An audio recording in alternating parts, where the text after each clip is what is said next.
Assalamualaikum warahmatullahi wabarakatuh. Seperti biasa teman-teman, kembali lagi bersama saya Rio Habudin di video Learning Journal Laporan Pembelajaran MK Penulisan Berita dan Artikel Pertemuan keempat yang diampu oleh Bapak Dr. Adi Kusuma SIKOM pada hari Rabu tanggal 4 Maret 2024. Baik, apa kabar teman-teman? Gimana nih mengawali bulan yang penuh suci, bulan yang penuh rahmat, bulan yang penuh maghfirah? Gimana nih puasanya? Pada lancar-lancar gak nih? Baca Qurannya udah berapa juz nih? Menyambut bulan yang penuh suci, menyambut bulan Ramadan, sambut yang datang, tinggalkan yang pergi, hargai yang berjuang, lupakan yang menyakiti. Wadidaw. Bersihkan hati dalam menyambut bulan yang penuh suci dengan melantunkan ayat-ayat yang suci dan zikir-zikir Islami. Asik. Baik, teman-teman, langsung aja ya. Jangan baca banyak cincong, jangan banyak cocok-tologi. Langsung aja ya ke pemaparan pembelajaran yang sudah saya dapat di pertemuan keempat kemarin. Baik, kemarin itu pembelajaran pertemuan keempat dipandu oleh kelompok 2, di mana kelompok 2 ini memberikan pemaparan materi terkait reportase berita, teknik penulisan berita, terus ada reportase berita berdasarkan hukum, terus kode etik jurnalistik. Jadi poin-poin yang tadi saya sebutkan dibuat oleh kelompok 2 menjadi judul makalah, di mana judul makalahnya ini tentang strategi reportase sesuai dengan etika dan hukum di Indonesia. Ini. Oke, lanjut tentang dijelaskan oleh saudari Salimah tentang teknik reportase. Kata Salimah nih, teknik reportase adalah cara atau teknik mengenai pengolahan data atau pengumpulan data untuk nanti laporan pemberitaan atau penyiaran. Jadi si reportase ini ada 3 bagian yang disebutkan oleh Gani. Ada 3 bagian teknik reportase. Yang pertama adalah observasi, yang kedua adalah teknik wawancara, yang ketiga adalah teknik riset dan dokumentasi. Baik, yang pertama adalah teknik observasi. Kata Salimah, teknik observasi adalah teknik pengamatan secara langsung, meninjau secara langsung ke lapangan peristiwa yang terjadi tersebut. Contoh, kita mau menyiarkan berita di suatu daerah. Nih, ada misalkan gempa bumi. Nah, kita harus meninjau atau observasi ke wilayah tempat kejadian gempa bumi tersebut. Jadi, yang pertama kita harus observasi ke tempat terjadian tersebut. Pertama itu adalah teknik reportase observasi. Yang kedua adalah teknik wawancara. Tidak jauh berbeda terkait observasi dan wawancara. Si teknik wawancara ini cuma memang mengumpulkan fakta dan datanya itu meninjau secara langsung. Cuma wawancara ini kita mengambil seseorang yang berkaitan atau bisa dikatakan orang yang kalau kita menyiarkan berita tentang tsunami gitu. Nah, kita ambil nih 1 atau 2 orang yang orang itu tinggal di daerah tersebut dan untuk kita wawancarai gitu. Yang ketiga adalah teknik reportase riset dokumentasi. Teknik riset dokumentasi ini adalah pengumpulan atau pencarian data melalui riset, baik itu melalui tulisan, teks, data, angka, ataupun diagram dan bagan. Kalau di dunia akademisi mah tentang data statistik gitu. Jadi menyiarkan pemberitaan itu melalui riset dan dokumentasi. Selanjutnya kelompok 2 menjelaskan tentang teknik penulisan berita.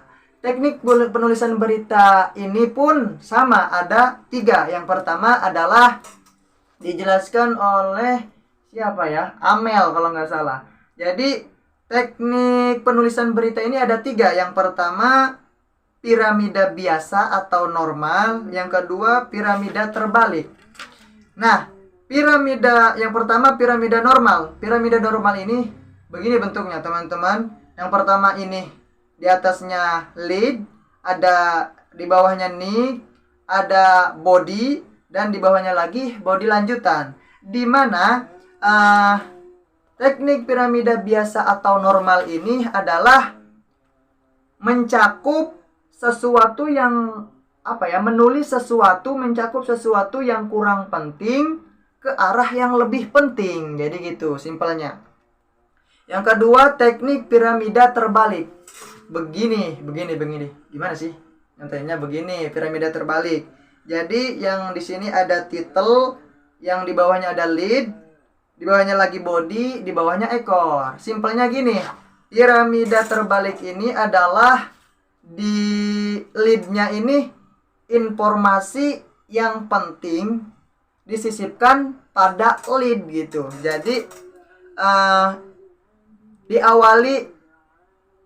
diawali pemberitaan ini ada cara-cara teknik ini diawali yang lebih penting dulu, baru ke yang tidak lebih penting. Terus adalah teknik kronologi. Teknik kronologis adalah teknik penulisan yang menyesuaikan urutan waktu, di mana kronologis ini tempat kejadian perkara tabrakan tersebut pada hari ini, waktu ini gitu. Jadi teknik kronologis ini teknik penulisan menyesuaikan urutan waktu. Contoh gitu, urutan waktu ketika kita menyampaikan berita tentang gempa bumi atau letusan gunung berapi, kita harus tahu nih kronologisnya, tempat atau waktunya gitu, yang disiarkan oleh berita yang disampaikan oleh kita itu. Terus ada reportase berita berdasarkan hukum, dijelaskan oleh Ijul kalau nggak salah.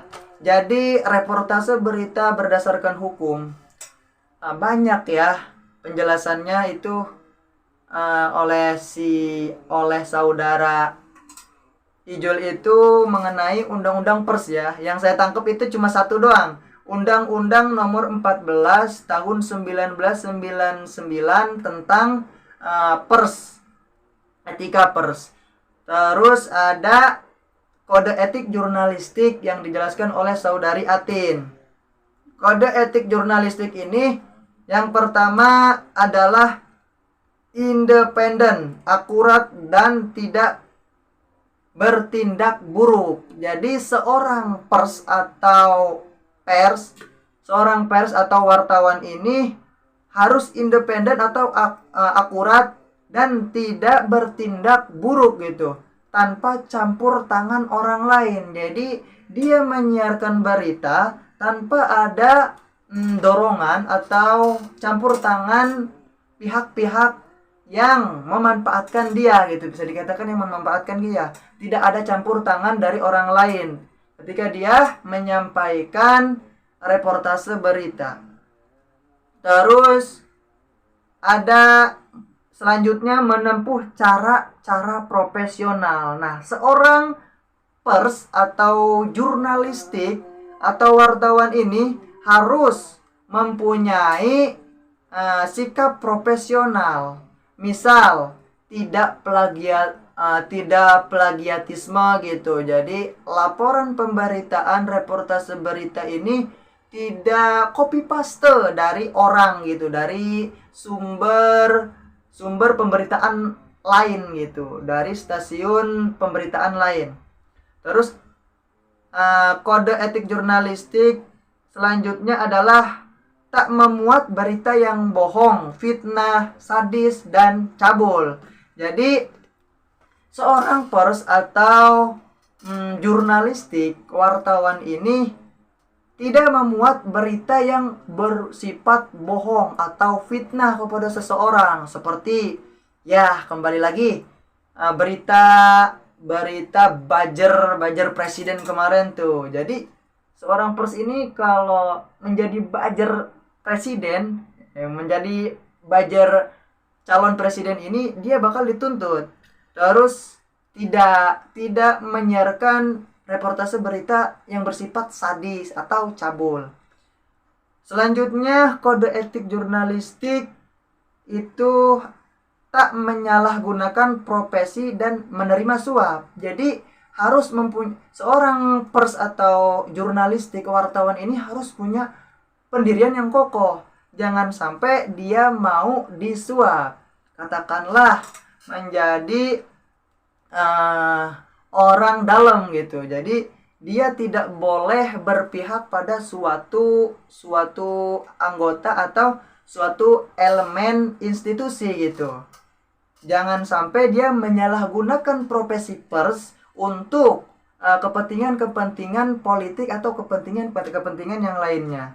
Selanjutnya adalah kode etik jurnalistik menghormati kehidupan pribadi narasumber, di mana yang seperti kita lihat di penyiaran berita atau reportase berita itu tentang misal